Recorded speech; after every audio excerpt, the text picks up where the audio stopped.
新ロブジラ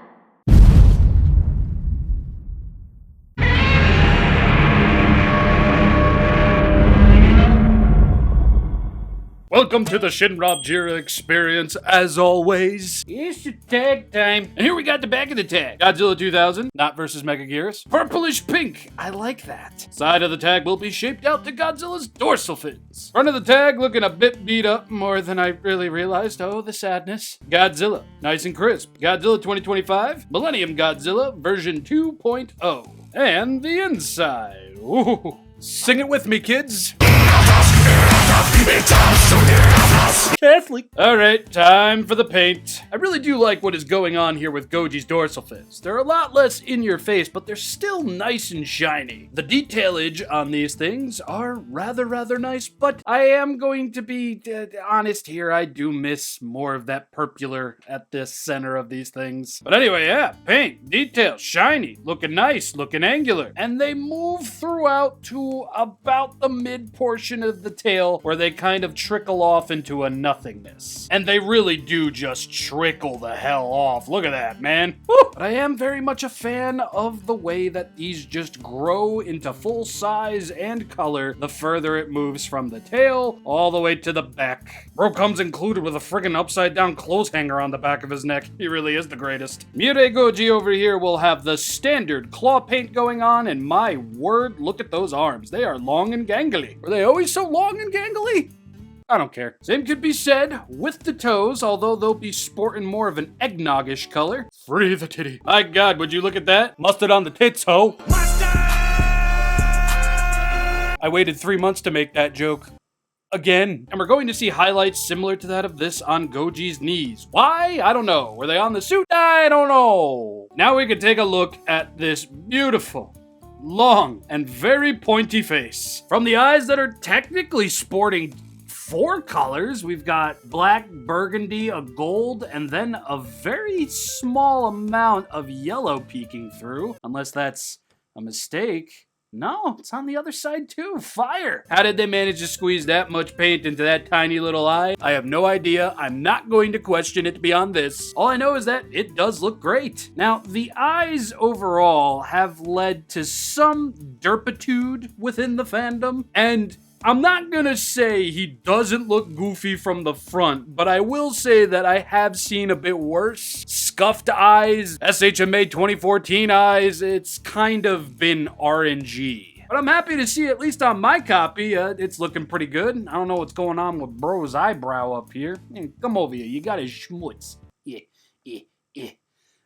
Well, it's there. The teeth were another area where paint just seemed to kind of not be at its greatest. Thankfully, I can show a bit more of a positive gleam on these teeth because most of my teeth are pretty good. I see you there, you scraggly sob. From the front on shot, the teeth are looking nice. And on the side over here, yeah, I think it looks pretty dang good. We'll see some nice detailage on the roof of the mouth, as well as some nice detailage for that tongue on the bottom of the mouth, and a bit of a paint spooch on the chin. But it's like my great uncle Andy said, having a good time doesn't always mean you'll have a clean chin. So that pretty much does it for paint, which, I mean, damn, that's great. Now let's take a closer look on these details because, Jesus, there's lots of them. I, for one, am very much enjoying that the bottom side detailage and the upside detailage are mostly going to be the same. We're not going to have that almost carpeted look that some of the Showa and Heisei eras had on the bottom sides of their tails. That is not in any way a critique. That is not in any way a complaint of those things. I'm just saying, looks nice. It's like a fleshy boomerang that got deformed in the heat. Some very strong calves and thighs, very bumpy and angular and pointy skin. Oh my God. Got a waterfall bed right on your lower back, bro. That's the Goji tramp stamp. And all of that detail is just going to be whimsical. Yes, and I do mean whimsical because none of this feels like a copy and paste job. None of this feels so very minimal. It actually breathes to the character. I'm not sure what that's supposed to mean, but I'm on film Twitter all the time. And with the very front of the figure, yeah, all of those lovely and beautiful details. My God, those friggin' arms! Were they seriously this freakishly long in the movie? Screen accurate or not, look at that detailing. My God, that might be one of the more detailed Goji palms I think I've ever seen on a movie monster series figure. Bandai really did blow that budget load with Shinichi Wakasa, I believe? That lovely human being actually helped sculpt the original suit that this figure is based off of. So if you're wondering why this thing looks so peak, that's why. His papa made him again. I'm a very big fan of the details on the throttle area over here. That almost frilled look, the very leathery lapping that of the throat. It just looks nice. It just looks cool. And hey, yo, look at that. We're gonna get some detailing on the bottom of his jaw. Bro's ears look like dehydrated rice. Moving on to the opposite side, it is going to be a little bit of the same, which kind of makes my copy-paste comment earlier a bit moot, but, it just looks so damn good, yes. Mirei Goji, in the past from the movie monster series, has always been bumpy. It's always been spiky, but never to this degree, I do feel. My God, look at that tail. Finally, we got a curve up for a friggin' tail. Oh, jeez. Utterly fantastic in every way, shape, and form. Now, for size comparisons. 2.0 Godzilla 2000 will be standing slightly over 5 inches tall. Something had to give. Shokugan. Toho Kaiju series. Toho Kaiju series. Bandai Sound Battler. Bandai Sound Battler again. Bandai America. Movie. HG. SH Monster Arts. Finger puppet. Oh, my God, wasn't that riveting? Now for articulation. Fufi no no's at the head. Due to the way the arms are angled, I'm sure they can go all the way around, but I'm not going to push it.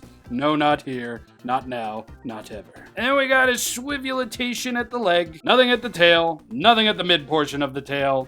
There's no seam after that. Bottom of the foot, bottom of the other foot. And now for an extended, where we started, how it's going now.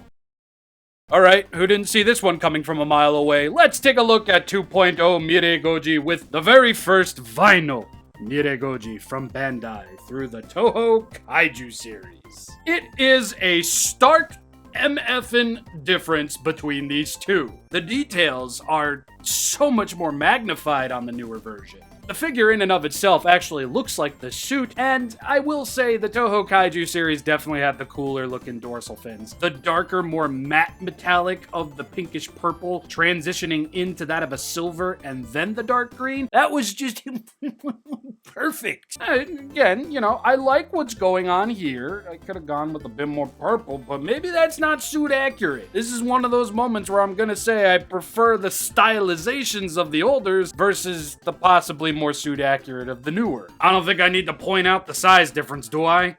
1999, 2025. Ooh, dolly. Bro might be smaller, but he is sporting some crisp X+ level detailage. And now, to carry on. And though you're dead and gone, believe me. And now we have 2.0 versus the Memorial Box mold. Technically 2.0 ish. Yeah, when it comes to the dorsal fins, again, I'm still gonna prefer the overly metallic and bright and obvious dorsal fins over these. But when it comes to the figure at large, yeah, I'm gonna stick with this guy. That's nothing against this mold. This thing's a friggin' classic. Absolutely. It's the most evergreen Godzilla figure ever produced ever. Well, Burning Godzilla, maybe 1954. Toho-wise, you know?